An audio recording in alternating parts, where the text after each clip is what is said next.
ദൈവത്തിൻ്റെ അതിപരിശുദ്ധമായ നാം വാഴ്ത്തപ്പെടുമാറാകട്ടെ. To reach the unreached Eden TV നടത്തുന്ന ഈ ശാബത്ത് സ്കൂൾ പ്രോഗ്രാമിലേക്ക് എല്ലാ മാന്യ വ്യക്തികളെയും ദൈവനാമത്തിൽ സ്വാഗതം ചെയ്തുകൊള്ളുന്നു. ഇന്ന് നമുക്ക് പഠിക്കേണ്ട പാഠം 5ാമത്തെ പാഠമാണ്. അതിപ്രകാരമാണ് ദിവ്യ സ്നേഹത്തിൻ്റെ ക്രോധം.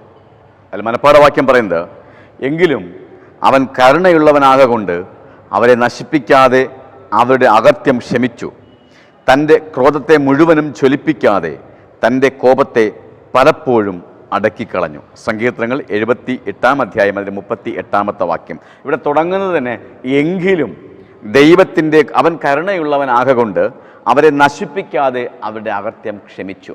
അപ്പം എങ്കിലും എന്ന് പറയുന്നത് മറ്റെന്തോ നടന്നു കഴിഞ്ഞു എന്നുള്ളതാണ്. അപ്പോൾ എന്തുകൊണ്ടാണ് ദൈവത്തിന് കോപം ഉണ്ടാകുന്നത്? അല്ലെങ്കിൽ സ്നേഹവാനായ ദൈവം എന്തുകൊണ്ടാണ് കോപിക്കുന്നത്? പലപ്പോഴും ഒരു വൈരുദ്ധ്യമായ ചില ആശയങ്ങൾ നമ്മൾ കേട്ടിരിക്കുന്നു. പഴയ നിയമകാലത്ത് ചിത്രീകരിക്കപ്പെടുന്ന ദൈവം കോപമുള്ളവനാണെന്നും പുതിയ നിയമകാലത്ത് എഴുതപ്പെട്ടിരിക്കുന്ന അല്ലെങ്കിൽ കാണിക്കുന്ന ദൈവം സ്നേഹമുള്ളവനാണെന്നൊക്കെ വൈരുദ്ധ്യങ്ങൾ പല കോണുകളിൽ നിന്നും ചിലർ ചൂണ്ടിക്കാണിക്കുന്നു. എന്നാൽ വിശുദ്ധ വേദപുസ്തകം നാം ശ്രദ്ധയോടെ പഠിക്കുമ്പോൾ നമുക്ക് മനസ്സിലാക്കാൻ കഴിയുന്നത് ദൈവത്തിൻ്റെ അടിസ്ഥാന സ്വഭാവം എന്ന് പറയുന്നത് സ്നേഹമാണ്. ആ അടിസ്ഥാന സ്വഭാവമായ സ്നേഹത്തിൽ ആയിരിക്കുമ്പോൾ എന്തുകൊണ്ടാണ് ദൈവത്തിന് ക്രോധമുണ്ടാകുന്നത്, കോപമുണ്ടാകുന്നത് എന്ന് നാം പരിശോധിക്കേണ്ടിയിരിക്കുന്നു. ദൈവത്തിന് കോപമുണ്ടായ സമയങ്ങൾ, ആ സാഹചര്യം എന്തായിരുന്നു? വെറുതെ ഒരു ദിവസം ദൈവം ജനത്തോട് കോപിച്ചതാണോ? അല്ലെങ്കിൽ കാരണമില്ലാതെ ആ പ്രവൃത്തിയോട് ദൈവത്തിന് ക്രോധമുണ്ടായതാണോ? അതോ ക്രോധമുണ്ടാകുവാൻ തക്കതായ കാരണം ഉണ്ടായിട്ടുണ്ടോ എന്ന് നമ്മൾ പരിശോധിക്കുമ്പോൾ നമുക്ക് മനസ്സിലാക്കാൻ കഴിയും. ദൈവം കോപിച്ച സമയങ്ങളൊക്കെയും, അത് പഴയ നിയമകാലത്തായാലും പുതിയ നിയമകാലത്തായാലും, ജനങ്ങളുടെ അകൃത്യം നിമിത്തമാണ് ദൈവത്തിന് ആ ജനത്തോട് കോപമുണ്ടായത് എന്ന് നാം മനസ്സിലാക്കുന്നു. എന്തുകൊണ്ട് അകൃത്യം ചെയ്യുന്ന ജനത്തോട് ദൈവത്തിന് കോപമുണ്ടാകുമെന്ന് ചോദിച്ചാൽ, ദൈവത്തിൻ്റെ ഏറ്റവും വലിയ ആഗ്രഹം എന്ന് പറയുന്നതോ ഈ ഭൂമിയിൽ ദൈവം സൃഷ്ടിച്ചതായ മനുഷ്യരാശി എല്ലാവരും സദാകാലത്തേക്കും ദൈവത്തോടൊപ്പം ഉണ്ടായിരിക്കണം, ദൈവത്തിൻ്റെ രക്ഷാപദ്ധതിയിൽ അവർ അംഗങ്ങളായിരിക്കണം എന്ന് ദൈവം ആഗ്രഹിക്കുന്നു. അങ്ങനെ ആഗ്രഹിക്കുമ്പോൾ ആ മനുഷ്യർ തിന്മ ചെയ്യുമ്പോൾ അവർ ദൈവത്തിൽ നിന്നും വേർപെട്ടു പോവുകയും ദൈവത്തിൻ്റെ രക്ഷാപദ്ധതിയിൽ നിന്നും പുറത്താക്കപ്പെടുകയും ചെയ്യുന്നു. ദൈവത്തിന് അതീവ ദുഃഖമുണ്ടാകുന്നു ആ കാര്യം. അങ്ങനെ വരുമ്പോൾ ദൈവത്തിന് ആ പ്രവൃത്തിയോട് കോപം ഉണ്ടാകുന്നു. എന്തിനു വേണ്ടി കോപമുണ്ടാകുന്നു? അവർ ആ പ്രവൃത്തിയെ ഉപേക്ഷിച്ച് തിരികെ വന്ന് രക്ഷാപദ്ധതിയിൽ അംഗമാകുവാൻ വേണ്ടി. നാം നമ്മുടെ ഭൗമികമായ ഒരു കാര്യമെടുത്താൽ നമുക്കറിയാം, മാതാപിതാക്കൾ എല്ലാവരും കുഞ്ഞുങ്ങളെ സ്നേഹിക്കുന്നവരാണ്. ഒരു കുഞ്ഞ് ജനിക്കുന്നതിന് മുൻപ് ആ മാതാപിതാക്കൾ തങ്ങൾ മാതാപിതാക്കളാകാൻ പോകുന്നു എന്ന് അറിയുന്ന നിമിഷം മുതൽ അവരുടെ ജീവിതചര്യയ്ക്ക് മാറ്റമുണ്ടാകുന്നു. ഇന്നലെ വരെ ആ വ്യക്തികൾ, 2 വ്യക്തികൾ, സ്ത്രീയും പുരുഷനും അവരുടെ ഇഷ്ടപ്രകാരം ജീവിച്ചുവെങ്കിൽ അവർക്ക് ആവശ്യമായ സാധനങ്ങൾ അവർ വാങ്ങിക്കഴിച്ചു, ഇഷ്ടമുള്ളതുപോലെ സഞ്ചരിച്ചുവെങ്കിൽ ഇന്ന് മുതൽ അവർ മാതാപിതാക്കളാകാൻ പോകുന്നു എന്ന് അറിയുന്ന നിമിഷം മുതൽ അവർ പിന്നീട് ജീവിക്കുന്നത് ജനിക്കാൻ പോകുന്ന അവരുടെ കുഞ്ഞിന് വേണ്ടിയായിരിക്കും. ആ കുഞ്ഞിൻ്റെ മുഖം അവർ കണ്ടിട്ടില്ല. വെളുത്തവനെന്നോ കറുത്തവനെന്നോ നീളമുള്ളവനെന്നോ നീളം കുറഞ്ഞവനെന്നോ സുന്ദരനെന്നോ വിരൂപനെന്നോ ഒന്നും അവർക്കറിയില്ല. പക്ഷേ എങ്കിലും വരുവാനുള്ള ഒരു കുഞ്ഞിന് വേണ്ടി അവർ അവരുടേതായ ആഗ്രഹങ്ങളും അവരുടേതായ ഇഷ്ടങ്ങളൊക്കെ മാറ്റിവെച്ച് ഈ കുഞ്ഞിന് വേണ്ടി അവർ ജീവിക്കുന്നു. അങ്ങനെ ജനിക്കുന്ന കുഞ്ഞിനെ അവർ അത് ഭയങ്കരമായി താലോലിക്കുകയും ഒരാപത്തും ആ കുഞ്ഞിന് വരരുത് എന്ന് ആഗ്രഹിക്കുകയും ചെയ്യുന്നു. കുഞ്ഞ് ശൈശവ ദിശയിൽ വളർന്ന സമയത്ത് മാതാപിതാക്കൾ എപ്പോഴും പറയും, മക്കളെ, നിങ്ങൾക്ക് അപകടം വരാതിരിക്കുവാൻ വേണ്ടി നിങ്ങൾ ആ പ്രവൃത്തി ചെയ്യരുത്, ഈ പ്രവൃത്തി ചെയ്യരുത്, അങ്ങോട്ട് പോകരുത്, അല്ലെങ്കിൽ എന്നൊക്കെ പറയാറുണ്ട്. അപ്പോൾ കുഞ്ഞുങ്ങൾ അത് കേൾക്കാറുമുണ്ട്. എന്നാൽ ഈ മാതാപിതാക്കൾ പറയുന്നത് അനുസരിക്കാതെ കുഞ്ഞുങ്ങൾ പ്രവർത്തിക്കുകയും അവർക്ക് ആപത്തുണ്ടാകുകയും ചെയ്യുമ്പോൾ മാതാപിതാക്കൾക്ക് പെട്ടെന്നുണ്ടാകുന്നതൊരു കോപമാണ്. എന്താണ് കോപത്തിന് കാരണം? ഞാൻ പറഞ്ഞിട്ട് അനുസരിക്കാത്തത് കൊണ്ടാണ് ഈ അപകടം ഉണ്ടായത്. ആ കോപമെന്ന് പറയുന്നത് തൻ്റെ കുഞ്ഞിന് അപകടം പറ്റി എന്ന വല്ലാത്ത ഒരു വേദന ആ മാതാവിനും പിതാവിനും ഉണ്ടാകുന്നത് കൊണ്ടാണ്. അവരെ നശിപ്പിക്കുവാൻ വേണ്ടിയുള്ള കോപമല്ല, അവരെ എന്നേക്കും തീർത്ത് കളയാൻ വേണ്ട ക്രോധവുമല്ല, മറിച്ച് അവർക്കങ്ങനെ ആപത്തു പറ്റിയല്ലോ എന്ന അതീവ ദുഃഖത്തിൽ നിന്നും സ്നേഹത്തിൽ നിന്നും ഉളവാകുന്നൊരു ക്രോധമാണ് ആ മാതാപിതാക്കളുടെ കുഞ്ഞിനോട് നിമിഷം നേരത്തേക്കെങ്കിലും ഉണ്ടാകുന്നത്. അപ്പോൾ അങ്ങനെയാണ് എങ്കിൽ നമ്മെ അത്രമാത്രം സ്നേഹിക്കുകയും തൻ്റെ ഉള്ളം കയ്യിൽ നമ്മെ പരിപാലിക്കുകയും ചെയ്യുന്നതായ ദൈവത്തിന് നമ്മുടെ എത്രമാത്രം സ്നേഹമുണ്ട്. ആ ദൈവം ആഗ്രഹിക്കുന്നത് നമ്മൾ ഓരോരുത്തരും സ്വർഗരാജ്യത്തിൽ ഉണ്ടാകണമെന്നുള്ളതാണ്. ആ സ്വർഗരാജ്യത്തിൽ ഉണ്ടാകാൻ വേണ്ടിയുള്ള വ്യവസ്ഥയിൽ നിന്ന് നാം മാറിപ്പോകുമ്പോൾ ദൈവത്തിന് സ്നേഹത്തിൽ നിന്നും ഉടലെടുക്കുന്നതായ ഒരു കോപം ഉണ്ടാകാറുണ്ട്. ആ ക്രോധത്തെക്കുറിച്ചാണ്, ആ കോപത്തെക്കുറിച്ചാണ് നമ്മൾ ഈ ആഴ്ച പഠിക്കുന്നത്. ഒരിക്കൽ കൂടി എല്ലാ മാന്യപ്രേക്ഷകരെയും ദൈവനാമത്തിൽ ഈ പാഠപഠനത്തിലേക്ക് സ്വാഗതം ചെയ്തുകൊള്ളുന്നു.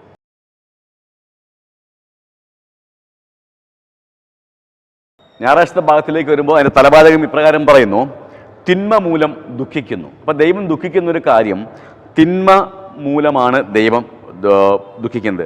ആമുഖത്ത് പറയുന്നത് ബൈബിളിലെ ദൈവം നീതിയെ സ്നേഹിക്കുകയും തിന്മയെ വെറുക്കുകയും ചെയ്യുന്നു. അപ്പോൾ ഇവിടെ പറയുന്നത് ദൈവം സ്നേഹമുള്ളവനാണ്, എന്നാൽ നീതിമാനുമാണ്. ദൈവം സ്നേഹമുള്ളവനുമാണ്, നീതിമാനുമാണ്. ദൈവം നമ്മെ സ്നേഹിക്കുന്നതോടൊപ്പം തന്നെ ദൈവത്തിന് നീതിബോധമുണ്ട്.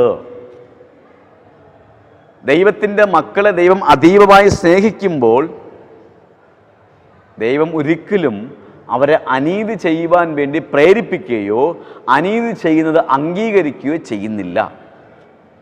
ദൈവം നമ്മെ സ്നേഹിക്കുന്നു, ദൈവം സ്നേഹമുള്ളവനാണ്, പക്ഷേ ദൈവം നീതിയുള്ളവനുമാണ്. അപ്പം എന്തുകൊണ്ട് ദൈവം കോപിഷ്ഠനാകുന്നു, ദൈവം ക്രോധമുള്ളവനാകുന്നു എന്ന് ചോദിച്ചാൽ, തിന്മ ദൈവത്തിൻ്റെ മക്കൾക്ക് മുറിവുണ്ടാക്കുന്നു. ദൈവത്തിൻ്റെ മക്കൾ തിന്മ ചെയ്യുമ്പോൾ അത് അവരെ മുറിവേൽപ്പിക്കുന്നു. സ്വർഗത്തിൻ്റെ അവകാശികളാക്കുവാനുള്ള പദ്ധതിക്ക് ഭംഗം വരുന്നു. അതുകൊണ്ട് ദൈവം അതീവമായി ദുഃഖിക്കുന്നു എന്ന് പറയുന്നു.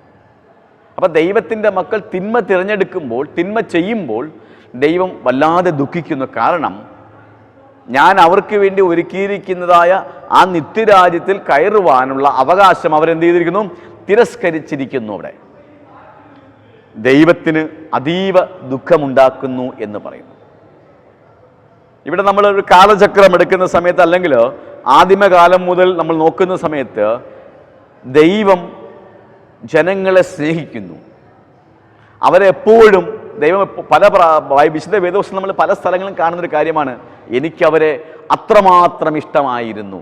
ഒരു കോഴി തൻ്റെ കുഞ്ഞുങ്ങളെ ചേർത്ത് പിടിക്കുന്നത് പോലെ ഞാൻ അവരെ അത്രമാത്രം സ്നേഹിച്ചിരുന്നു എന്ന് ദൈവം പറയുന്നുണ്ട്. പക്ഷേ നാം വിശുദ്ധ വേദപുസ്തക ചരിത്രമെടുത്ത് നോക്കുന്ന സമയത്ത് ദൈവം ജനത്തെ സ്നേഹിച്ചതോടൊപ്പം തന്നെ ആ സ്നേഹത്തിൻ്റെ എല്ലാ സൗഭാഗ്യങ്ങളും ദൈവജനം അനുഭവിച്ചു കൊണ്ടിരിക്കെ തന്നെ അവർ ദൈവത്തെ മറന്നുകളഞ്ഞതായി നാം കാണുന്നു. അവർ അന്യദേവന്മാരെ സേവിച്ചതായി നാം കാണുന്നു. അവർ വിഗ്രഹങ്ങളെ സേവിച്ചതായി നാം കാണുന്നു. നീതിബോധമുള്ള ദൈവത്തിന് അത് സഹിക്കാൻ കഴിയുന്നതിലും അപ്പുറമാണ്. ദീർഘക്ഷമയോടുകൂടി ദൈവം കാത്തിരുന്നു. പക്ഷെ അവർ തിരികെ വന്നില്ല. അവരുടെ തെറ്റുകൾ അവർ തിരുത്തിയില്ല. ദൈവം അവരെ അടിമത്തത്തിലേക്ക് അയച്ചു കൊടുത്തു. ദീർഘക്ഷമയോടുകൂടി പ്രവാചകന്മാരെ അയച്ചു, അവരെ പറഞ്ഞു കൊടുത്തു. പക്ഷെ അവർ തെറ്റുകളെ തിരുത്തിയില്ല. അവർ തെറ്റുകൾ തുറന്നുകൊണ്ടേയിരുന്നു. അതുകൊണ്ട് തന്നെ ദൈവത്തിൻ്റെ നീതിബോധം അവരെന്ത് ചെയ്തു? അടിമത്തത്തിലേക്ക് അയച്ചു കൊടുത്തു. ആ അടിമത്തത്തിലേക്ക് അവർ പോയപ്പോൾ അവരുടെ തെറ്റിനെക്കുറിച്ച് അവർ ബോധവാന്മാരായി. അവർ ദൈവത്തോട് നിലവിളിച്ചു. സ്നേഹനിധിയായ ദൈവം എന്ത് ചെയ്തു? അവരുടെ പ്രാർത്ഥന കേട്ടു. അവർ തെറ്റുകൾ ആവർത്തിച്ചു കൊണ്ടിരുന്നപ്പോൾ സഹിക്കാവുന്നതിൻ്റെ പരമാവധി സഹിച്ചു. അനേകം ആൾക്കാരെ വിട്ട്, പ്രവാചകന്മാരെ വിട്ട് അവരോട് പറഞ്ഞു കഴിഞ്ഞു. പക്ഷെ അവർ തിരിച്ചു വന്നില്ല. ആ നീതിബോധം എന്ത് ചെയ്തു? അവരെന്ത് ചെയ്തു? അടിമത്തത്തിലേക്ക് പോകുവാൻ വേണ്ടി അനുവദിച്ചു. പക്ഷേ അവരുടെ നിലവിളി ദൈവത്തിൻ്റെ ഹൃദയത്തെ സ്പർശിച്ചു. ദീർഘക്ഷമയുള്ള സ്നേഹനിധിയായ ദൈവം എന്ത് ചെയ്തു? അവരോട് ക്ഷമിച്ചു, അവരെ വിടിവിച്ചു. ഇതാണ് വിശുദ്ധ വേദപുസ്തകത്തിലെ ചരിത്രം നാം കാണുന്നത്.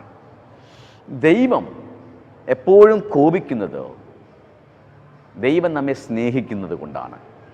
നാം അപകടത്തിൽ ചെന്ന് ചാടരുത് എന്നുള്ളത് കൊണ്ടാണ്.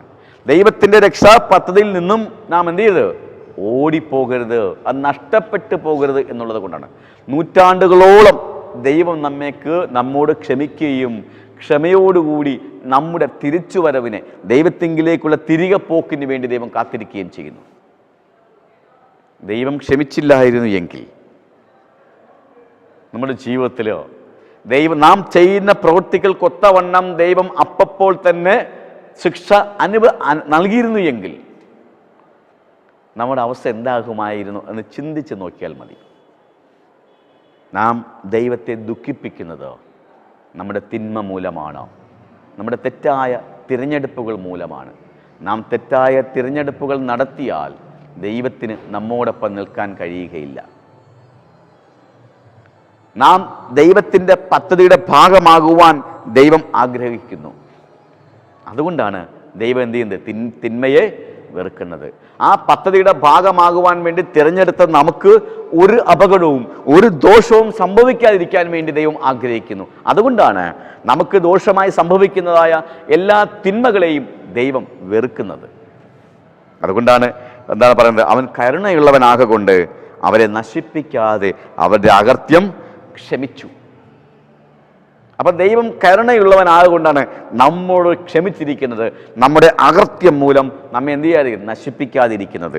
ഒരു വാക്യം കൂടെ അതിൽ പറയുന്നുണ്ട്, അവൻ തൻ്റെ ക്രോധത്തെ മുഴുവനും ജ്വലിപ്പിക്കാതെ തൻ്റെ കോപത്തെ പലപ്പോഴും ദൈവം അടക്കിക്കളഞ്ഞു.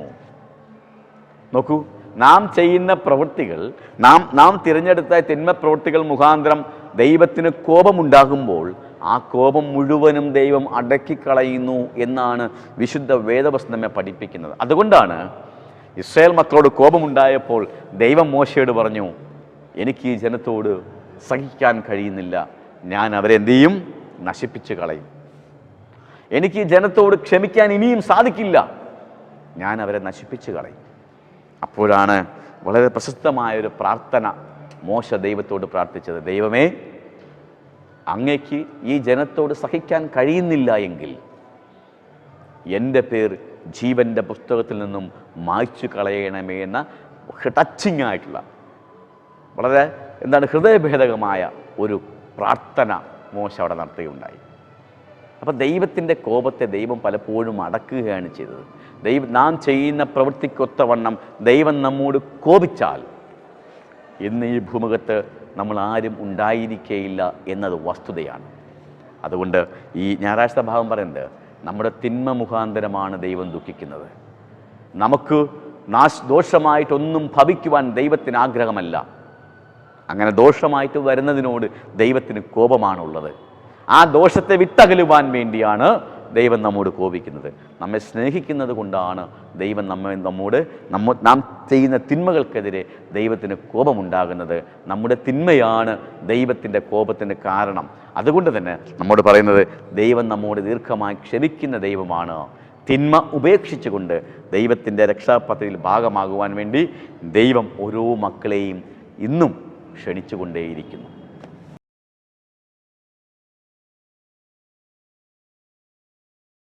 തിങ്കളാഴ്ച ഭാഗത്തിലേക്ക് വരുമ്പോൾ ദൈവം ദീർഘക്ഷമയുള്ളവൻ എന്നാണ്. ഇവിടെ ദൈവം ദീർഘക്ഷമയുള്ളവനാണ് എന്ന് വിശുദ്ധ വേദപുസ്തകം ഒട്ടനവധി പ്രാവശ്യം തെളിവുകളാണെന്ന് നമുക്ക് പറയുന്നുണ്ട്. ദൈവം ദീർഘക്ഷമയുള്ള ദൈവമാണ്. യോനായുടെ ചരിത്രമാണ് ഈ ഭാഗത്ത് ഉദ്ധരിക്കുന്നത്. നമുക്കറിയാം, യോനായുടെ ദൈവം പറഞ്ഞത്, നീ തർശിഷിൽ പോയി നിനവയിൽ പോയി പ്രസംഗിക്കാൻ പറഞ്ഞു. യോന കേട്ടില്ല. യോന തർശിഷിലേക്ക് പോയി. ദൈവം യോനയെ തിരികെ കൊണ്ടുവന്നു. യോന പ്രസംഗിച്ചു. യോനായുടെ ദൈവം പറഞ്ഞത്, ആ പട്ടണത്തെ ഞാൻ നശിപ്പിക്കാൻ പോകുന്നു, നീ ഇത് അവരോട് ഒന്ന് പറയണം. പട്ടണത്തെ ഞാൻ നശിപ്പിക്കാൻ പോകുന്നു, തിന്മ അത്രമാത്രം ഭയങ്കരമായിരിക്കുന്നു, നീ അവരോട് ചെന്ന് പറയണം, ഞാൻ ഈ പട്ടണത്തെ നശിപ്പിക്കാൻ പോകുന്നു. യോന നല്ല പ്രസംഗകനാണ് യോന എന്ന് വേദപണ്ഡിതന്മാർ പറയുന്നുണ്ട്. ഒരു പട്ടണത്തെ മുഴുവനും മാനസാന്തരത്തിൻ്റെ അനുഭവത്തിലേക്ക് കൊണ്ടുവരാൻ വേണ്ടിയുള്ള ഉജ്ജ്വല വാഗ്മിയായിരുന്നു യോന. യോന പ്രസംഗിച്ചു, ജനം അത് കേട്ടു, അവർ മാനസാന്തരപ്പെട്ടു, ദൈവം നിനവെ പട്ടണത്തെ നശിപ്പിച്ചില്ല. അത് ചരിത്രം. പക്ഷെ യോനയുടെ മനോഭാവം എന്താണ്? യോന താൻ എന്താ പ്രസംഗിച്ചത്?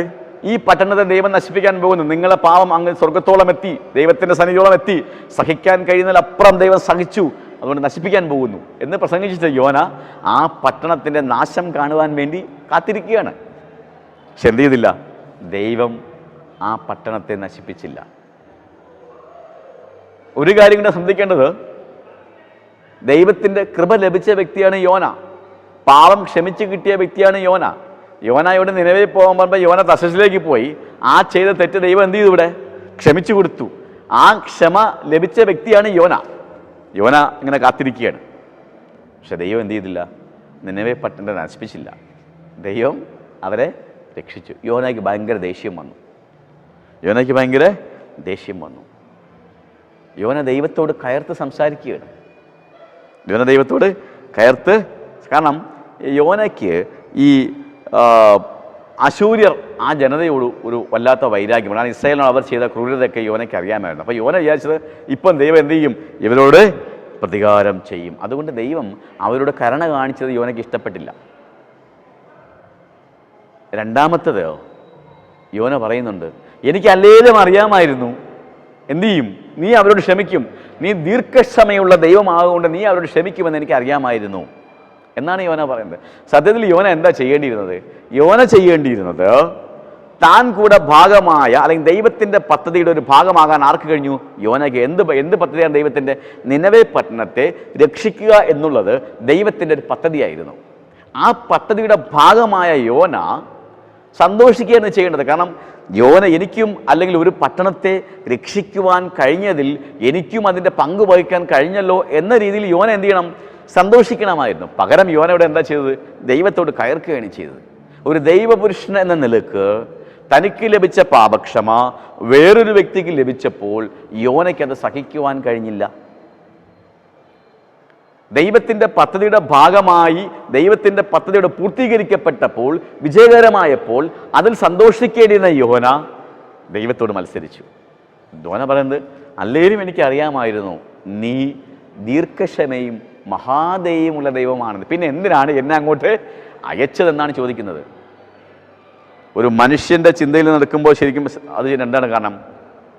യോനയെ സംബന്ധിച്ചോളം യോന അവിടെ പോയി, അവരുടെ മുൻപിൽ യോന ആരായി? കള്ളപ്രവാചകനായി മാറി. അവർ പറഞ്ഞു, യോന അവരോട് പറഞ്ഞത് ഈ പട്ടണത്തെ ദൈവം നശിപ്പിക്കും. പക്ഷെ അവർ മാനസാന്തരപ്പെട്ടു. ദൈവം ആ പട്ടണത്തെ നശിപ്പിച്ചില്ല. അവരെ രക്ഷിച്ചപ്പോൾ അവർ യോനയെ എങ്ങനെ കണ്ടു? ഇയാളെ പറഞ്ഞത് കള്ളമായി മാറി. പക്ഷെ യോന അവിടെ പറയുന്നൊരു കാര്യമുണ്ട്. ദേഷ്യപ്പെട്ടാണെങ്കിൽ പറഞ്ഞു, നീ മഹാദയുള്ള ദൈവമാണ്, നീ ദീർഘക്ഷമയുള്ള ദൈവമാണ്, എനിക്ക് നേരത്തെ അറിയാം, നീ ഈ പട്ടണത്തെ നശിപ്പിക്കുകയില്ല എന്നും എനിക്കറിയാം, പിന്നെ എന്തിനാണ് എന്നെ അങ്ങോട്ട് പറഞ്ഞു വിട്ടത് എന്ന മനോഭാവത്തിലാണ് യോന ദൈവത്തോട് ചോദിക്കുന്നത്. നോക്കൂ, നമ്മുടെ ദൈവം ദീർഘക്ഷമയുള്ള ദൈവമാണ്. ദൈവത്തിൻ്റെ പദ്ധതി പ്രകാരമാണ് ദൈവം നല്ല വാഗ്മിയായ യോനയോട് നിനവെ പോകാൻ പറഞ്ഞത്. ദൈവം ആഗ്രഹിച്ചതാണ് അവിടെ ചെന്ന് പറയുമ്പോൾ ആ ജനം എന്ത് ചെയ്യണം? പിന്തിരിഞ്ഞു വരണം, അവർ മാനസാന്തരപ്പെട്ട് വരണം, അവരും ഈ രക്ഷാപത്തിൻ്റെ ഭാഗമാണ്. അതിനുവേണ്ടി ദൈവം ഉപയോഗിച്ച വ്യക്തി യോനയാണ്. പക്ഷെ യോനയ്ക്ക് അത് മനസ്സിലാക്കാൻ കഴിഞ്ഞില്ല. തനിക്ക് ലഭിച്ച പാപക്ഷമ ഒരു സമൂഹത്തിന് മുഴുവനും, ഒരു പട്ടണത്തിന് മുഴുവനുമായി ലഭിച്ചപ്പോൾ യോനയ്ക്ക് അത് സഹിക്കാൻ കഴിഞ്ഞില്ല. അപ്പോൾ ദൈവം ദീർഘക്ഷമയുള്ള ദൈവമാണ്. ഇവിടെ എബ്രായ ഭാഷയിൽ നീണ്ട മൂക്ക് എന്നൊക്കെ പറഞ്ഞൊരു പദം ഉപയോഗിക്കുന്നുണ്ട്. അത് ഈ മൂക്കിൻ്റെ നീളം അനുസരിച്ചാണ് മനുഷ്യന് കോപം വരുന്നത് എന്നാണ് അവരുടെ ഒരു രീതി ഉണ്ടായിരുന്നു. അങ്ങനെ പറഞ്ഞുള്ളൊരു രീതി ഉണ്ടായിരുന്നു. അപ്പം നീണ്ട മൂക്കുള്ള വ്യക്തിക്ക് കോപം പതുക്കെ വരുള്ളൂ എന്നൊക്കെയാണ്. എന്നാൽ മനുഷ്യനെ സംബന്ധിച്ചോളം ചെറിയൊരു വിഷയമാണ് എങ്കിൽ പോലും നമ്മൾ ക്ഷിപ്രകോപികളാണ്, അല്ലേ? നമ്മളെല്ലാം ഷോർട്ട് ടെമ്പേർഡാണെന്നൊക്കെ പറയും. എന്തെങ്കിലും കേട്ടാൽ ഉടനെ തന്നെ പെട്ടെന്ന് ദേഷ്യം വരുന്നൊരു വ്യക്തി. അപ്പോൾ ആലോചിച്ച് നോക്ക്, ദൈവം നമ്മോട് അങ്ങനെ ചെയ്തിരുന്നുവെങ്കിലോ, ദൈവം ക്ഷിപ്രകോപി ആയിരുന്നെങ്കിലോ നമ്മൾ ജീവിക്കുമായിരുന്നോ? നാം ചെയ്യുന്ന പ്രവൃത്തിക്ക് അപ്പോൾ തന്നെ ദൈവം കോപിക്കുകയും ക്ഷിപ്രകോപി ആയിരുന്നുവെങ്കിൽ ഈ സംസാരിക്കുന്ന ഞാനും കേട്ടുകൊണ്ടിരിക്കുന്ന നിങ്ങളും കാണുന്ന നിങ്ങളുമൊക്കെ ഇന്ന് ഈ ഭൂമുഖത്തുണ്ടാകുമായിരുന്നോ? നമ്മുടെ പഴയ കാലം ഒന്ന് ഓർത്ത് നോക്കിയാൽ മതി. ദൈവം ക്ഷിപ്രകോപിയല്ല. ദൈവം ദീർഘക്ഷമയുള്ള ദൈവമാണ്. നാം ഒരു കാര്യം കേട്ട ഉടനെ തന്നെ ദേഷ്യപ്പെടുമ്പോൾ ദൈവം എത്ര പ്രാവശ്യം എത്ര ആവർത്തി നമ്മോട് ക്ഷമിച്ചിട്ടാണ് ദൈവം ദേഷ്യമുണ്ടാകുന്നറിയാമല്ലോ. ആലോചിച്ച് നോക്ക്. നാം എത്ര പ്രാവശ്യം ദൈവത്തിൻ്റെ പാതയിൽ നിന്നും വഴിതെറ്റിപ്പോയിട്ടുണ്ട്. ഓരോ പ്രാവശ്യവും ദൈവം നമ്മെ തിരികെ എന്ത് ചെയ്യുന്നു? അതിലേക്ക് വരുവാൻ വേണ്ടി പ്രേരിപ്പിക്കുക ചെയ്യുന്നത്. അപ്പോൾ ദൈവം ദീർഘക്ഷമയുള്ളവനാണ്. അതുകൊണ്ടാണ് എന്ത് ചെയ്യുന്നത്? നമുക്കിന്ന് ജീവിക്കുവാൻ കഴിയുന്നത്. അനവധി അവസരങ്ങളിൽ ദൈവം നമ്മോട് ക്ഷമിച്ചത് കൊണ്ടാണ് ഇന്ന് നമുക്ക് ഈ ഭൂമിയിൽ ജീവിക്കുവാൻ ദൈവം ഇടയാക്കിയിരിക്കുന്നത്. യോന തന്നെ പറയുന്നു, നീ ദീർഘക്ഷമയും മഹാകരുണയുമുള്ള ദൈവമാണെന്ന് എനിക്കറിയാം. അപ്പോൾ ദൈവത്തിന് ആ നിനവെ പട്ടണത്തെ രക്ഷിപ്പാൻ വേണ്ടി ദൈവം പദ്ധതിയിട്ടതുപോലെ ഈ സർവ്വലോകത്തെയും രക്ഷിക്കുവാൻ വേണ്ടി ദൈവം പദ്ധതിയുണ്ട്. ആ പദ്ധതിയുടെ ഭാഗമായി തീരുവാനാണ് ദൈവം നമ്മെ വിളിക്കുന്നത്. ആ നമ്മെ വിളിക്കുന്ന ദൈവം ദീർഘക്ഷമയുള്ള ദൈവമാണ്. അനീതിയെ വെറുക്കുന്ന ദൈവമാണ്. നീതിയെ ഇഷ്ടപ്പെടുന്ന ദൈവമാണ്. നീതിയാണ് ദൈവത്തിൻ്റെ സ്വഭാവം. സ്നേഹവും നീതിയുമാണ് ദൈവത്തിൻ്റെ സ്വഭാവം. സ്നേഹം മാത്രമല്ല, നീതിയും ഉണ്ട്. അപ്പം ദൈവം ദീർഘക്ഷമയുള്ള ദൈവമാണ്. ആ ദീർഘക്ഷമയുള്ള ദൈവമാണ് നമ്മെ വിളിക്കുന്നത്. ദൈവത്തിൻ്റെ രക്ഷാ പദ്ധതിയുടെ ഭാഗമാകുവാൻ ദൈവം നമ്മെ ഓരോരുത്തരെയും ക്ഷണിച്ചു കൊണ്ടേയിരിക്കുന്നു. നാം മനസ്സിലാക്കേണ്ടത്, നമ്മെ വിളിക്കുന്ന ദൈവം ദീർഘക്ഷമയുള്ളവനാണ്, സ്നേഹമുള്ളവനാണ്, നീതിയും ഉള്ളവനാണ് എന്ന കാര്യമാണ് ഈ തിങ്കളാഴ്ചത്തെ പാഠഭാഗം നമ്മെ ഓർമ്മിപ്പിക്കുന്നത്.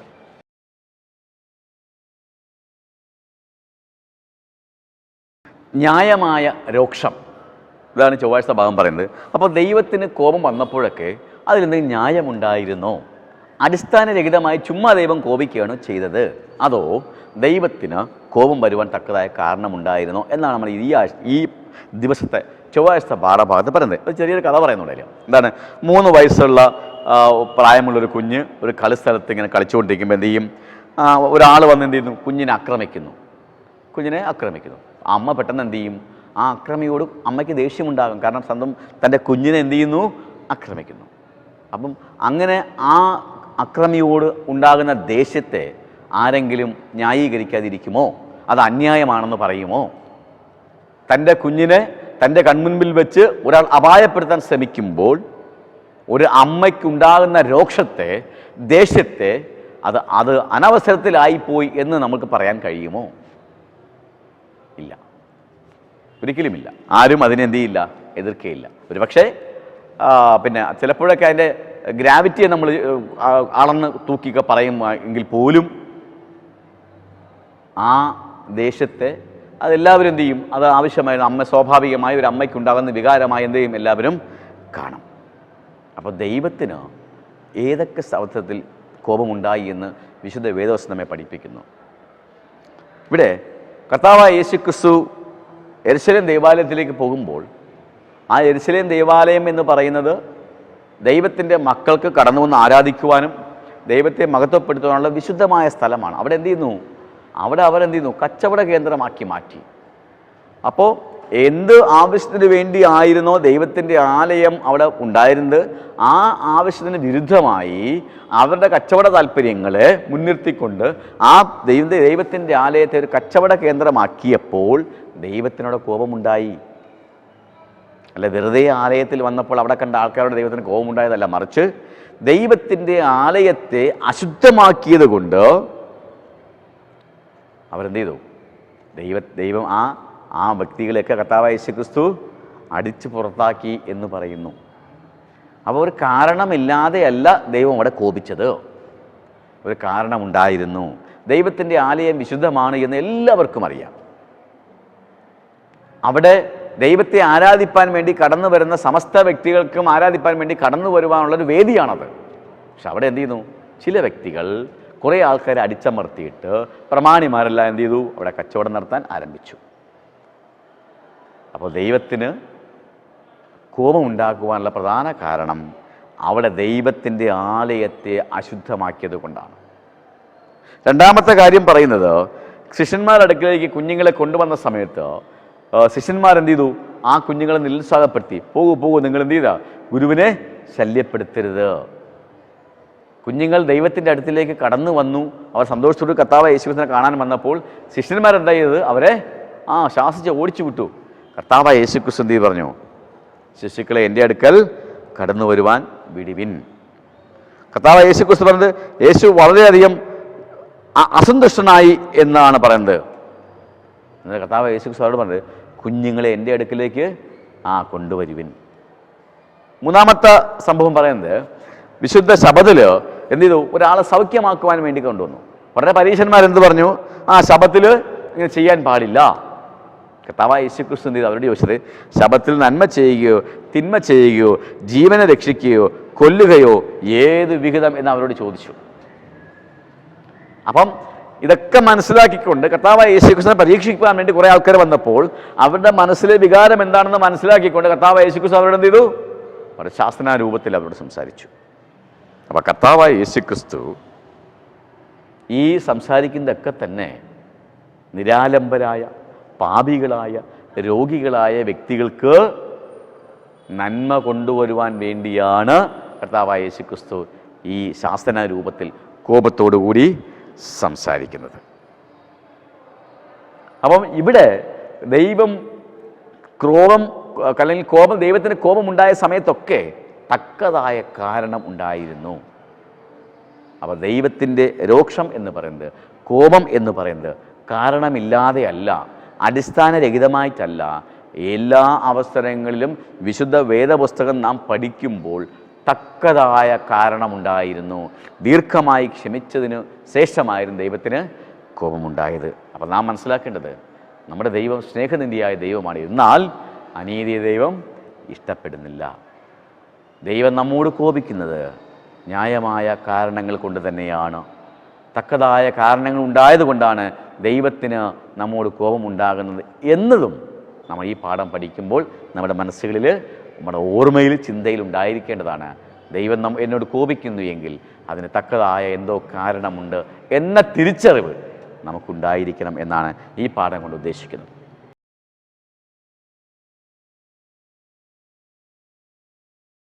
ബുധനാഴ്ച പാഠം പറയുന്നത് ദൈവം മനസ്സോടെ ദുഃഖിപ്പിക്കുന്നില്ല. അപ്പോൾ നമുക്കറിയാം, നേരത്തെ ഈ പാഠം തുടങ്ങുന്ന സമയത്ത് ഞാൻ മാതാപിതാക്കളുടെ കാര്യം പറഞ്ഞതുപോലെ, ഒരു മാതാപിതാക്കളും മനസ്സോടുകൂടി അല്ലെങ്കിൽ എൻ്റെ മോനോട് ഇന്ന് കോപിക്കണം എന്ന് പറഞ്ഞ് കോപിക്കുന്നില്ല. മറിച്ച് ആ കുഞ്ഞുങ്ങൾ ഉണ്ടാക്കുന്നതായ തെറ്റുകൾ മുഖാന്തരം, അവർക്കുണ്ടാകുന്നതായ പരിണത ഫലങ്ങൾ മുഖാന്തരം ഈ മാതാപിതാക്കൾ ദുഃഖിക്കുകയും അവരോട് കോപിക്കുകയും ചെയ്യുന്നു. ദൈവവും അതുപോലെ തന്നെയാണ്. അനീതി ഉള്ളത് കൊണ്ടാണ് ദൈവം കോപിക്കുന്നത്. ഈ ലോകത്ത് അനീതി ഇല്ലായിരുന്നു എങ്കിൽ ദൈവം എന്ത് ചെയ്യില്ല? കോപിക്കുകയില്ല. അതായത് ദൈവത്തിൻ്റെ മക്കളെ ദൈവത്തിൻ്റെ രക്ഷാപദ്ധതിയിൽ എത്തുന്നതിന് തടസ്സമായി നിൽക്കുന്ന തിന്മ പ്രവൃത്തികൾ ഉള്ളതുകൊണ്ട്, ദൈവത്തിൻ്റെ കൽപ്പനയ്ക്ക് വിരുദ്ധമായി അവർ പ്രവർത്തിക്കുന്നത് കൊണ്ട്, അങ്ങനെ അനീതി ഈ ലോകത്ത് നിലനിൽക്കുന്നത് കൊണ്ട് ദൈവത്തിന് കോപമുണ്ടാകുന്നു. അനീതി ഇല്ലായിരുന്നുവെങ്കിൽ, അനീതി പൂർണ്ണമായും ഈ ലോകത്തിന് തുടച്ചു നീക്കപ്പെട്ടിരുന്നുവെങ്കിൽ ദൈവത്തിന് കോപം ഉണ്ടാകുകയില്ലായിരുന്നു. അങ്ങനെ ഒരു നാളുണ്ട്. ഈ ലോകത്ത് നിന്ന് അനീതി എന്നേക്കുമായി തുടച്ചു നീക്കപ്പെടുമ്പോൾ ദൈവത്തിൻ്റെ കോപവും എന്ത് ചെയ്യുന്നു? എന്നേക്കുമായി മാറ്റപ്പെടുന്നു. അപ്പോൾ ദൈവം കോപിക്കുന്നത് ഈ സ്വന്തം ഇഷ്ടപ്രകാരം തൻ്റെ മക്കളോട് കോപിക്കണം എന്ന ഉദ്ദേശത്തോടു കൂടിയല്ല, മറിച്ച് നമ്മൾ ചെയ്യുന്നതായ, നമ്മൾ തിരഞ്ഞെടുക്കുന്നതായ പ്രവൃത്തികളുടെ പരിണിത ഫലം നമുക്ക് ദോഷമാണ് എന്ന് കണ്ടുകൊണ്ടാണ് ദൈവം എന്ത് ചെയ്ത് നമ്മോട് കോപിക്കുന്നത്. നമ്മുടെ തിരഞ്ഞെടുപ്പുകൾ ഒരുപക്ഷെ നമുക്ക് നല്ലതാണ് എന്ന് തോന്നും, പക്ഷേ അതിൻ്റെ അന്ത്യം എന്താണെന്ന് ദൈവത്തിന് അറിയാം. ദൈവം അതുകൊണ്ടാണ് ആ അനീതി പ്രവൃത്തിയോട് ദൈവം കോപിക്കുന്നത്.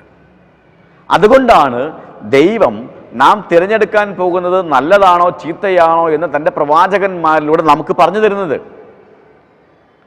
നിങ്ങൾ ഈ വഴി തിരഞ്ഞെടുത്താൽ നിങ്ങൾക്ക് നന്മ ലഭിക്കും, മറ്റേ വഴി തിരഞ്ഞെടുത്താൽ തിന്മ ലഭിക്കും. തൻ്റെ പ്രവാചകന്മാരിലൂടെ ദൈവം കാലങ്ങളായി നമ്മോട് പറഞ്ഞു തരുന്നത് ഒരു പ്രക്രിയയാണ്. എന്താണ്? നന്മയും തിന്മയും തമ്മിലുള്ള വ്യത്യാസം എന്താണ്. പക്ഷേ ഇതൊക്കെ നമ്മുടെ മുൻപിലുള്ളപ്പോഴും നാം ദൈവത്തിൻ്റെ കോപം ഏറ്റുവാങ്ങുവാൻ വേണ്ടി എന്ത് ചെയ്യുന്നു? നമ്മൾ തിന്മ പ്രവൃത്തികൾ തിരഞ്ഞെടുക്കുന്നു. ഇസ്രായേൽ മക്കൾ ദൈവത്തോട് തിന്മ പ്രവൃത്തികൾ തിരഞ്ഞെടുത്തപ്പോൾ അവരെ ബാബിലോണിലെ അടിമകളാക്കി വിട്ടതായി വിശുദ്ധ വേദം നമ്മെ പഠിപ്പിക്കുന്നു. അവരുടെ കഷ്ടത അനുഭവിച്ചു. പക്ഷെ ദൈവം അവരെ വിടുവിച്ചു. പിന്നീട് അത് നിലവിളി കേട്ട് ദൈവം അവരെ വിടുവിച്ചു. ബാബിലോണിനെ തകർത്ത് കളയുകയും ചെയ്തതായി വിശുദ്ധ വേദവസ്തു നമ്മെ പഠിപ്പിക്കുന്നു. അപ്പം ദൈവത്തിൻ്റെ മക്കൾക്ക് രക്ഷ കൊണ്ടുവരുവാൻ വേണ്ടി, നന്മ കൊണ്ടുവരുവാൻ വേണ്ടി ദൈവം പദ്ധതികൾ ആവിഷ്കരിച്ചിരിക്കുമ്പോൾ അതിന് തടസ്സമായി മാറുന്ന എല്ലാ പ്രവർത്തനങ്ങളെയും ദൈവം എന്ത് ചെയ്യുന്നു? വെറുക്കുന്നു. അതുകൊണ്ടാണ് ഇസ്രായേൽ മക്കൾ എവിടെ പോയത്? അടിമകളായി പോകേണ്ടി വന്നത്. അവർ അന്യദേവന്മാരെ സേവിച്ചു. ദൈവം ചെയ്തതായ എല്ലാ അത്ഭുത പ്രവൃത്തികളെയും അവർ മറന്നുകൊണ്ട് ജാതികളോടൊപ്പം കൂടി അവർ അന്യദേവന്മാരെ സേവിച്ചു. വിഗ്രഹാർപ്പിതങ്ങളായ ആഹാരങ്ങൾ അവർ കഴിച്ചു.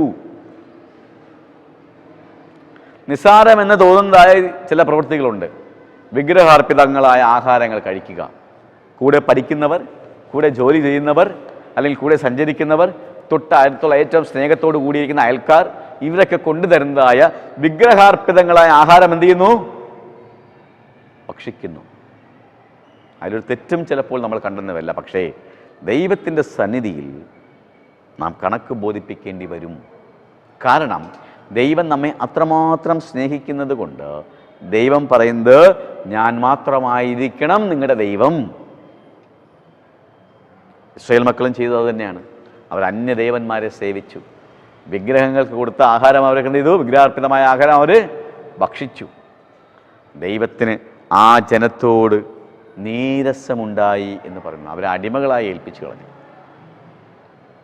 ദൈവത്തിന് മനസ്സുണ്ടായിട്ടല്ല, ദൈവം മുന്നമേ തീരുമാനിച്ചതല്ല ഇവരെ അടിമകളാക്കി വിടണം. മറിച്ച് അവർ ചോദിച്ചു വാങ്ങിച്ചതാണ്. അവർ ചോദിച്ചു വാങ്ങിയതാണ് അടിമത്തം. അവരോട് ദൈവം അനേക വട്ടം പറഞ്ഞിരുന്നു, അവർ കേട്ടില്ല. പ്രവാചകന്മാരുടെ അരുളി ചെയ്ത് അവർ കേട്ടില്ല. അവർ ചോദിച്ചു വാങ്ങിയ ശിക്ഷയായിരുന്നു ആ ബാബിലോണിലെ പ്രവാസ ജീവിതകാലം. ദൈവം നമ്മോടും പറയുന്നത് അങ്ങനെ തന്നെയാണ്. നിങ്ങൾക്ക് ഞാൻ എന്ത് ചെയ്തിരിക്കുന്നു? 2 വഴി നിങ്ങളുടെ മുൻപേ വെച്ചേക്കുന്നു. നിങ്ങൾക്ക് തിരഞ്ഞെടുക്കാം, നല്ലത് വേണമോ ചീത്ത വേണമോ.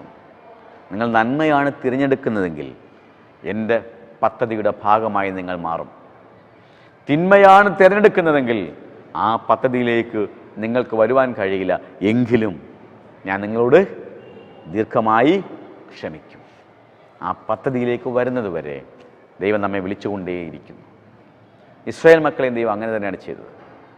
അവരുടെ തെറ്റുകളിൽ നിന്ന് തിരിഞ്ഞു വരുവാൻ വേണ്ടി ദൈവം അനേകം പ്രവാചകന്മാരിലൂടെയും ദൈവത്തിൻ്റെ മക്കളിലൂടെയും ഒക്കെ അവരോട് പറഞ്ഞു. പക്ഷേ അവരത് ചെവിക്കൊള്ളാത്തത് കൊണ്ട് ദൈവത്തിന് അവരെ പ്രവാസ ജീവിതത്തിലേക്ക് കൊടുക്കേണ്ടി വന്നു.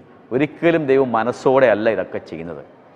നേരത്തെ ഞാൻ പറഞ്ഞതുപോലെ നമ്മുടെ മാതാപിതാക്കൾ ഒരിക്കലും മുൻകൂട്ടി കണ്ടുകൊണ്ട് ഇന്ന് അവനോട് കോപിക്കണം എന്ന് പറഞ്ഞല്ല കോപിക്കുന്നത്. മറിച്ച് മക്കൾ സ്വയം വരുത്തി വെക്കുന്ന അപകടങ്ങൾ കണ്ട് സ്നേഹം കാരണം, ദുഃഖം കാരണം, മക്കൾക്ക് സംഭവിച്ചല്ലോ എന്ന ദുഃഖം കാരണം മാതാപിതാക്കൾ കോപിക്കുന്നത് പോലെ നമ്മുടെ പിതാവ്, സ്വർഗസ്ഥനായ നമ്മുടെ പിതാവ്, നാം ചെയ്യുന്ന തെറ്റായ പ്രവൃത്തികൾ കാരണം ദുഃഖിക്കുന്നത് കൊണ്ട് നമ്മോട് കോപിക്കുന്നു. ആ കോപം എന്ന് പറയുന്നത് നമ്മെ നശിപ്പിച്ച് കളയാനല്ല, മറിച്ച് രക്ഷയെങ്കിലേക്ക് കൈപിടിച്ച് നടത്തുവാൻ വേണ്ടിയുള്ളതാണ്. അതുകൊണ്ട് തന്നെ ഈ പാഠം നമ്മൾ പറഞ്ഞത്, നമ്മുടെ ദൈവം നമ്മോട് കോപിക്കുമ്പോൾ നാം മനസ്സിലാക്കേണ്ടത്, എൻ്റെ ദൈവം സന്തോഷത്തോടു കൂടിയല്ല എന്നോട് കോപിക്കുന്നത്, ദുഃഖത്തോടു കൂടിയാണ് എന്നോട് കോപിക്കുന്നത്. കാരണം എനിക്ക് നാശമുണ്ടാക്കുവാനുള്ള തിരഞ്ഞെടുപ്പാണ് ഞാൻ നടത്തിയത്. അതുകൊണ്ട് എൻ്റെ ദൈവം ദുഃഖിക്കുന്നു എന്ന തിരിച്ചറിവ് നമുക്ക് ഓരോരുത്തർക്കും ഉണ്ടായിരിക്കണം.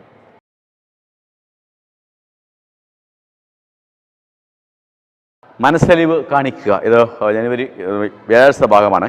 മനസ്സലിവ് കാണിക്കുക. അപ്പോൾ പറഞ്ഞത്, ദിവ്യകോപം ഭയങ്കരമായിരിക്കെ ഇത് ഒരു തരത്തിലും നീതി കെട്ടതോ അല്ലെങ്കിൽ സ്നേഹമില്ലാത്തതോ അല്ല, മറിച്ച് പഴയ നിയമത്തിലും പുതിയ നിയമത്തിലും ദൈവം തിന്മയ്ക്കെതിരെ കോപം പ്രകടിപ്പിക്കുന്നത് അവൻ്റെ സ്നേഹം കാരണം. നേരത്തെ പറഞ്ഞതുപോലെ ദൈവത്തിൻ്റെ കോപം എന്ന് പറയുന്നത് നീതി കെട്ടതോ അല്ലെങ്കിൽ സ്നേഹമില്ലാത്തതൊന്നും അല്ല. ഇവിടെ നിന്നാണ് ഇത് ഉളവാകുന്നത്. ദൈവം നമ്മെ സ്നേഹിക്കുന്നത് കൊണ്ടാണ് ദൈവം നമ്മോട് കോപിക്കുന്നത്. ദൈവത്തിൻ്റെ സ്നേഹത്തിൽ നിന്നുമാണ് ദൈവത്തിൻ്റെ കോപം ഉളവാകുന്നത്. നാം സ്നേഹിക്കാത്തൊരു വ്യക്തി എങ്ങനെ പോയാലും നമുക്ക് അവരോട് ദേഷ്യം വന്നു, കാരണം അവനെങ്ങനെയോ പോട്ടെ എന്നാണ് ചിന്തിക്കുന്നത്. അതേസമയം നാം സ്നേഹിക്കുന്ന ഒരു വ്യക്തിയോടോ നമുക്കെന്തുണ്ടാവും? ഒരു പ്രത്യേക വാത്സല്യം ഉണ്ടാവും. നീ അങ്ങനെ പോകേണ്ട വ്യക്തിയല്ല, നീ അങ്ങനെ ചെയ്യരുത് എന്നവനെ ഉപദേശിക്കും. ദൈവവും അത് തന്നെയാണ് ആഗ്രഹിക്കുന്നത്. ദൈവത്തിന് നമ്മോട് സ്നേഹമുള്ളത് കൊണ്ട്, നമ്മെക്കുറിച്ച് കരുതലുള്ളത് കൊണ്ട് ദൈവം നമ്മോട് കോപിക്കുന്നു. പക്ഷേ ഈ കോപം എന്ത് ചെയ്യും? ഈ ലോകത്ത് അനീതി തുടച്ചു മാറ്റപ്പെടുമ്പോൾ ദൈവത്തിൻ്റെ കോപം എന്ത് ചെയ്യും? മാറിപ്പോകും. പിന്നെ ദൈവവും ദൈവത്തിൻ്റെ മക്കളും തമ്മിൽ എന്ത് ചെയ്യും? ഒരു സ്നേഹപൂർണമായ ദൃഢമായ ബന്ധം നിലനിൽക്കും എന്ന് പറയുന്നു. ദൈവം അനീതിയെ എന്ത് ചെയ്യും? ന്യായം വിധിക്കും. നീതിയെ ദൈവം മുറുകെ പിടിക്കുമ്പോൾ, സ്നേഹിക്കുമ്പോൾ ദൈവം അനീതിയെ ന്യായം വിധിക്കും എന്ന് പറയുന്നത്. ആ അനീതിയെ ന്യായം വിധിക്കുവാനുള്ള ഏക അവകാശം സർവശക്തനായ ദൈവത്തിന് മാത്രമായിരിക്കും. അതിനുള്ള പ്രതികാരം ചെയ്യുന്നതും ദൈവമായിരിക്കും. അതുകൊണ്ടാണ് പൗലോസ് പറയുന്നത്, പ്രിയമുള്ളവരെ, നിങ്ങൾ തന്നെ പ്രതികാരം ചെയ്യാതെ ദൈവകോപത്തിന് ഇടം കൊടുപ്പിൻ, പ്രതികാരം എനിക്കുള്ളത് എന്ന് ദൈവം പറയുന്നു. നാം അല്ല പ്രതികാരം ചെയ്യേണ്ടത്, നാം മറ്റുള്ളവർ മനസ്സലിവ് കാണിക്കണം. ദൈവം നമ്മോട് ക്ഷമിച്ചതുപോലെ, ദീർഘക്ഷമ കാണിച്ചതുപോലെ നാം മറ്റുള്ളവരോടും ക്ഷമിക്കുകയും ദീർഘക്ഷമ കാണിക്കുകയും മനസ്സലിവുള്ളവരായിരിക്കുകയും ചെയ്യുക. പ്രതികാരം ദൈവത്തിനുള്ളത്, അത് ദൈവത്തിന് മാത്രമുള്ളതാണ്. എനിക്കോ നിങ്ങൾക്കോ ഉള്ളതല്ല പ്രതികാരം. ആ പ്രതികാരം ദൈവത്തിലേക്ക് വിട്ടേക്കുക. ദൈവം എന്ത് ചെയ്യും? പ്രതികാരം വിധിക്കും. ദൈവത്തിന് അന്തിമമായ ഒരു ന്യായവിധിയുണ്ട്. ആ അന്തിമമായ ന്യായവിധിയിൽ തിന്മയെ ഉന്മൂലനം ചെയ്യുകയും ദൈവം സന്തോഷത്തിൻ്റെ നാളുകൾ നമുക്കായി നൽകുകയും ചെയ്യുമെന്ന് പറയുന്നു. അതുകൊണ്ട് ദൈവം നമ്മോട് കാണിക്കുന്ന ദീർഘക്ഷമ, ദൈവം നമ്മോട് കാണിക്കുന്ന മനസ്സലിവ് നാം എന്ത് ചെയ്യണം? മറ്റുള്ളവരും കാണിക്കണം. അന്തിമമായൊരു ന്യായവിധി ഉണ്ട് എന്നൊരു ബോധം നമുക്കുണ്ടായിരിക്കണം. അത് ദൈവത്തിന് മാത്രമുള്ളതാണ്. ആ അന്തിമമായ ന്യായവിധി ഉണ്ടാകുന്ന സമയത്ത് ദൈവം തിന്മയ്ക്ക് എന്നേക്കുമായി എന്ത് ചെയ്യും? പ്രതിഫലം കൊടുക്കും, പകരം ചെയ്യും. ദൈവം തിന്മയെ എന്നേക്കുമായി ഉന്മൂലനം ചെയ്യും. പിന്നീട് അവിടെ ദൈവത്തിൻ്റെ സ്നേഹം മാത്രമായിരിക്കും നിലനിൽക്കുന്നത്. അവിടെ ദൈവത്തിൻ്റെ കോപം ഉണ്ടായിരിക്കുകയില്ല. നമ്മെ വിളിച്ച് വേർതിരിച്ചിരിക്കുന്നത് ആ മഹാക്രോധത്തിൽ നിന്നും കോപത്തിൽ നിന്നും രക്ഷപ്പെടുവാൻ വേണ്ടിയാണ്. നാം ആ കോപത്തിൻ്റെ ഭാഗമാകാനല്ല ദൈവം ആഗ്രഹിക്കുന്നത്. ആ അന്ത്യന്യായ വിധിയിൽ ദൈവത്തിൻ്റെ മഹാകോപത്തിന് പാത്രമാകുന്ന തിന്മയുടെ പ്രവൃത്തികൾക്കും തിന്മയുടെ മക്കൾക്കും ഒപ്പം ചേരുവാനല്ല ദൈവം നമ്മെ വിളിച്ചിരിക്കുന്നത്.